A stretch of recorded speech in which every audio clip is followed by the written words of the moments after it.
বাপ যদি নির্দেশ করে, মা যদি নির্দেশ করে, তাহলে বউকে তালাক দিয়ে দিতে হবে, ঠিক না? আমাদের সমাজে যত তালাক হয়, যত বিবাহ ভাঙে, যে সমস্ত ভাইয়েরা বোনেরা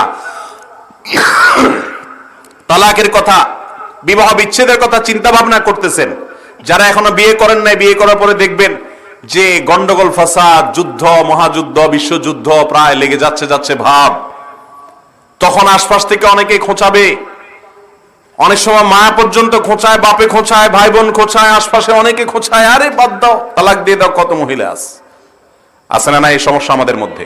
ভাইরা আমার, ভালো করে শুনে রাখেন, অনেক মহিলা আছেন, তাদেরকে একটু বেশি ফুসলায়, ইবলিসও ফুসলায়, মানুষ শয়তানেও ফুসলায়, ইবলিস শয়তানেও ফুসলায়, মানুষ শয়তানেও ফুসলায়। তথাকথিত নারীবাদীদের অনেকে এই নারীবাদের স্লোগানের নাম দিয়ে অনেকে